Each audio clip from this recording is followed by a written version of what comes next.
There's tons of mods out there for EU4, but there's one mod in particular that really takes it to the next level. It is a total conversion of a mod for the entirety of the game. Imperium Universalis sends you back in the ancient times, back when the Romans were first starting out as a small little tiny city, and gives you the opportunity to start that expansion yourself and make Rome great again. There's quite a few start dates. The first one, of course, is the 142 before Christ start date, or the Ad Urbe Conditia start date as it was known, and then you can also choose to go for the Greco-Persian War, the Peloponnesian Wars, the Rise of Macedon, and this is where it gets interesting because the Rise of Macedon start date essentially is when Alexander the Great starts expanding, and you have the option of playing as Alexander while you start as Philip and then eventually go over to Alexander, or you can just click on the Alexander the Third start date also, that's an option. And then you start with basically all of Thrace and parts of Greece. I believe there's quite a few vassals and tributaries as well that Macedon has. This start date is probably one of my personal favorites, since it is essentially when you can start killing off the Persians and their many little tributary states here,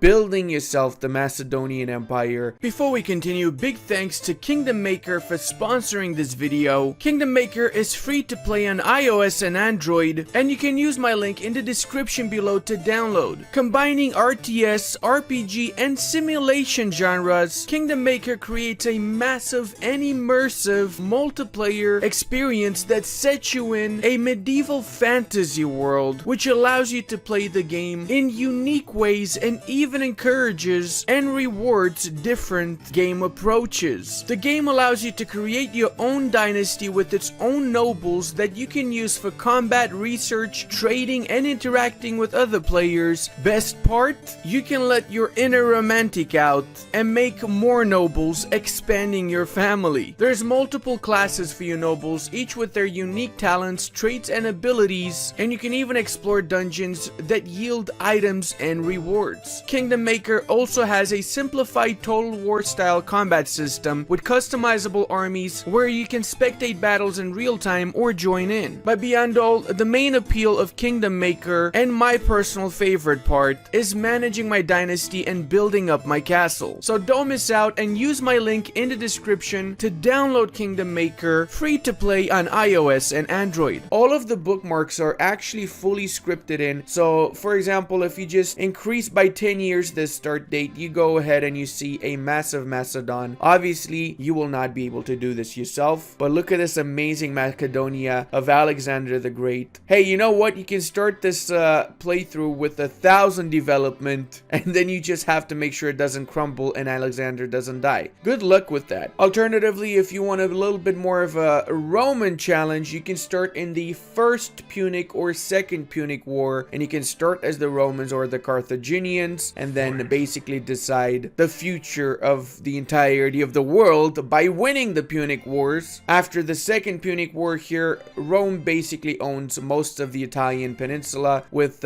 most of the other parts that are not directly owned being client states, or socius as they are called by the Romans apparently. Let's actually start it with this start date, since I feel like this is probably the most interesting from my point of view at least. Rome is already pretty well established now. Look at this, the sprites actually are a Roman sprites. Oh, this is so cool, man. I really like what they did with it. This is not even imported from Imperator Rome or anything. This actually is handmade sprites for this mod. Really took a lot of dedication to make this, obviously. And just look at the amount of provinces that we have here, and also the terrain is special with special icons as well. Even though they're both farmlands here, you can see Rome has a different icon compared to all the other farmlands around. There's also a population system in the game. You don't have development anymore. In return, the development tabs here are replaced with population. So you have upper class, commoner population, and the tribal population, all together having 29 pops in Rome here, for example. And by clicking on here, you can get the population interaction screen, which explains the detailed capacities, shows the pop variation, and essentially explains how you can grow or lower your population. There's not many benefits of having lower population. You always want to have as many as possible. The building screen has been completely redone as well. Production is a lot more important now, and there are a ton of new production buildings here. Harbor also offers some trade bonuses, not only naval bonuses, whilst government offers the standard state bonuses, governing capacity bonuses, and autonomy bonuses. There's some unique buildings as well, like the diplomat's quarters that offers 2 extra diplo relations, the embassy that offers another 1 diplo relation, and the religious buildings, instead of offering a percentage, they offer a flat increase in income.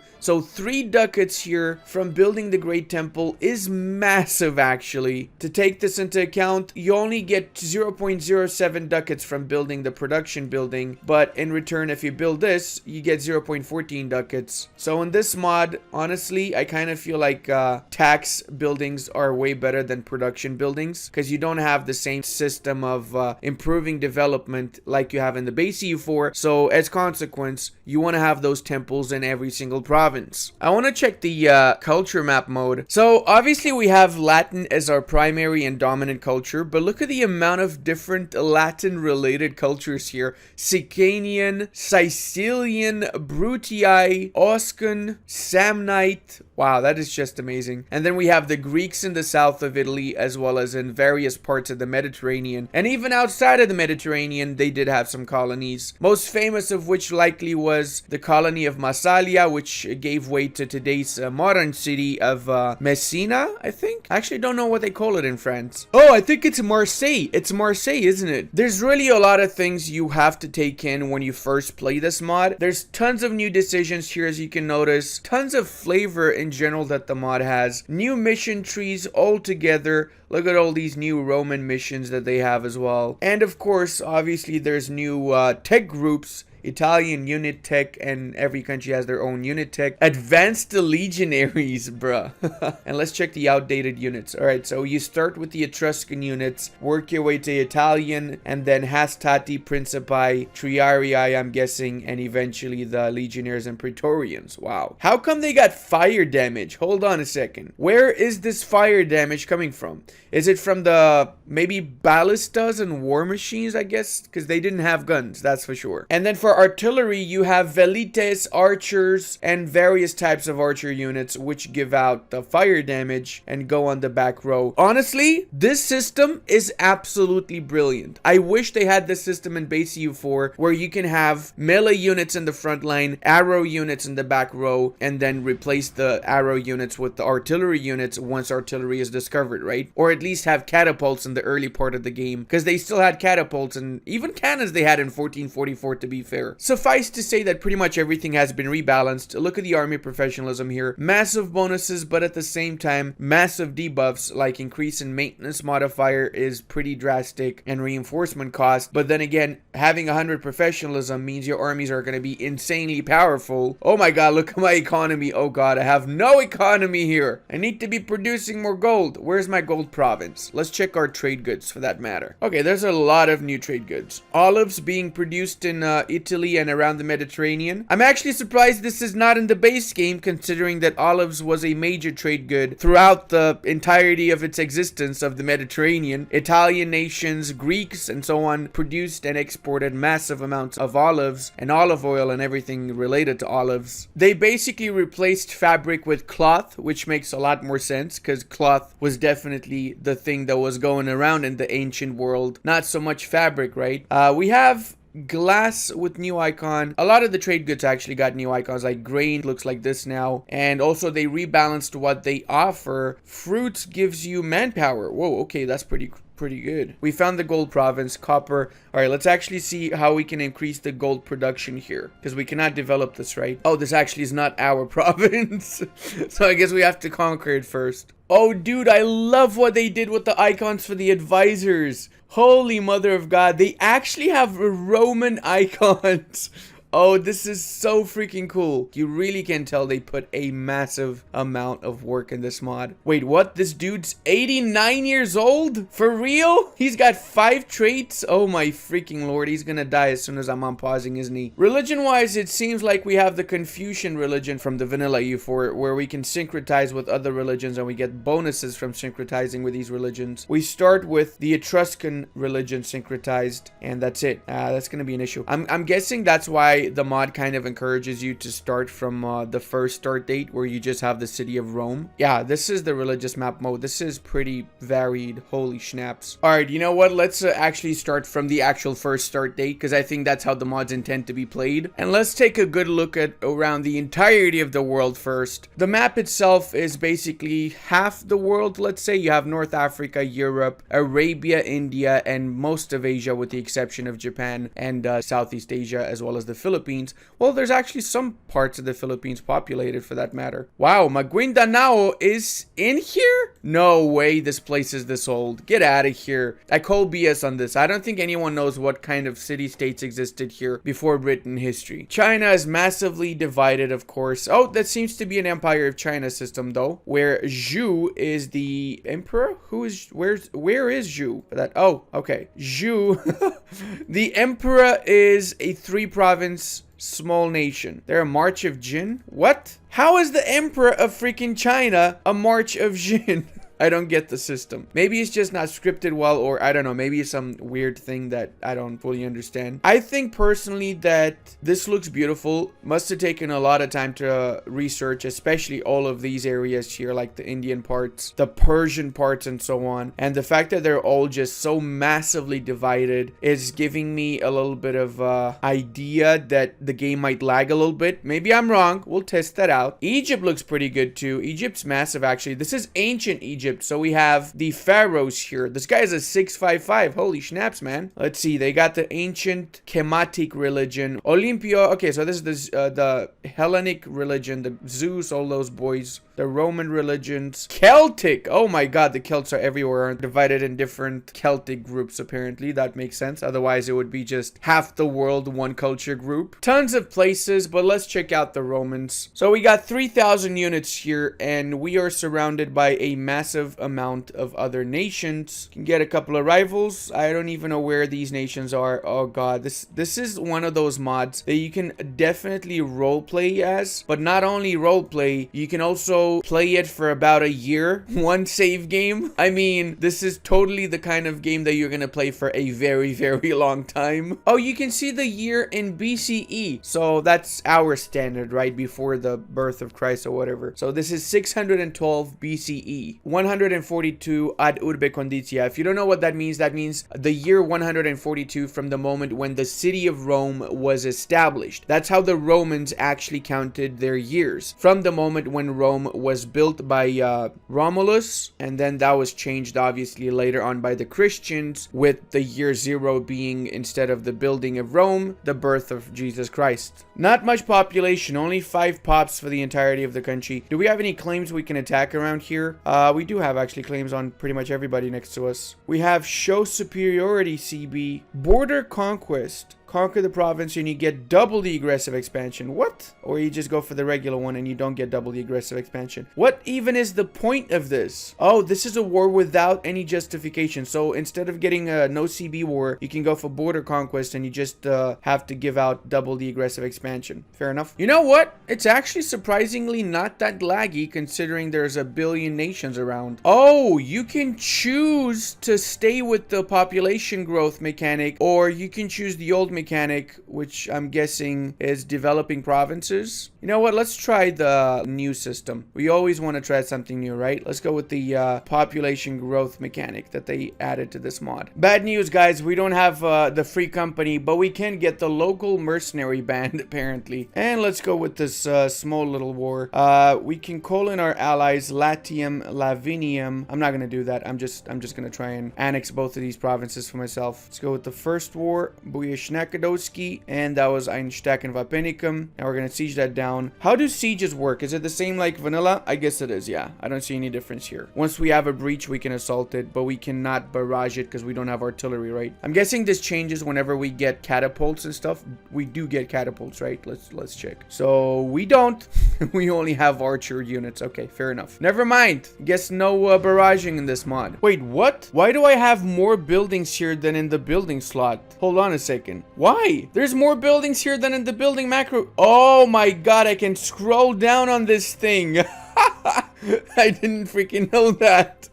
Oh, dude, there's so many more buildings here. Holy snaps. Roads, defenses, special buildings, culture buildings, great library. Tech cost minus 2.5. Hold on a second. That is insane. Health buildings and manufacturers. Okay, fine. Fair enough. Well, this is interesting because I like the more buildings you get, the better it is because it makes the game a lot more fun. Praeneste is going to be my vassal since I cannot actually annex this land. I don't border it, so as consequence I cannot annex it. But Bovilae, I am going to be annexing. Let's go. No more Bovilisi over here, or whatever you call them. Now we can do another war against Rutuli, I believe was the one that had less alliances. Yes, they have no alliances. Oh, no, that's my ally. What? They're my ally? Did I click on the wrong nation? Yes, I did click on the wrong nation. All right, now let's attack Rutuli. Looks like Rutuli attacking me instead. They're sieging down Rome. Thank you very much for that beautiful defensive battle. It's very kind of you to just allow me to win the war so easily. And you got Stack and Vipant by my vassal, or whatever they are. Fidenia is a Socius. Socius, I've learned in the meanwhile, is not a vassal. It's a perpetual military alliances where we also handle their foreign policies. So that means it's essentially the same like a daimyo. Wait, what? Somebody attacked my vassal? What? Okay, who attacked them? Let's see. Guess it's Gabi and Pailignia. All right, fair enough. Oh, okay, they got a pretty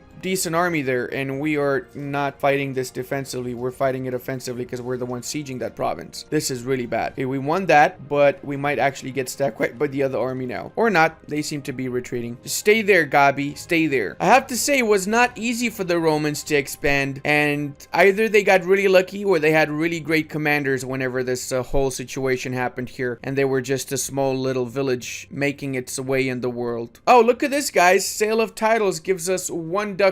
Wow. Much money, much good. I'm quickly realizing that I made a mistake because, well, the vassals are not the vassals. The sociums are the vassals because I just integrated my socium, and my vassal, I cannot integrate.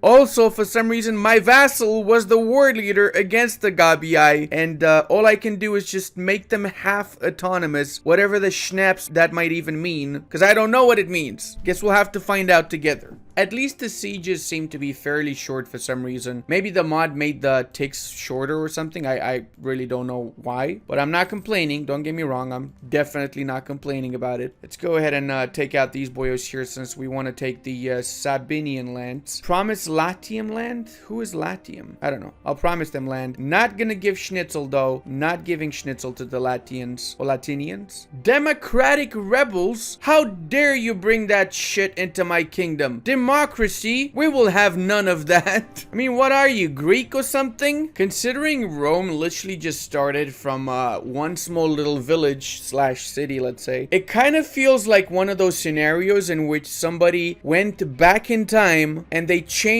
our timeline so that that one small insignificant city where they're likely from in their timeline became the great empire that was the Roman Empire because of that one time traveler. I know, it's completely plausible, am I right? Carthage was supposed to win the war! No matter what the mod, Ludi's still gonna be getting 64% sieges, isn't he? I stand corrected, it's 78% sieges, because why the schnaps not? Frackin' hell, man. 400 days to siege that one little insignificant Schnippeldorp. Alright, let's get 2 ducats as well. Oh boy. Wow. Much ducats. Much nice. And I also realized where Latinium is. It's right over here. This is my beloved ally of Latium. Latium, not Latinium. They're my ally. I kind of want to kill them though. Can I vassalize that? I cannot vassalize them. I'm going to dissolve this alliance. Dissolve it because I want to kill them. And look how big we got, boys. Look how big we got. We can become a city? Wait, we're not a city?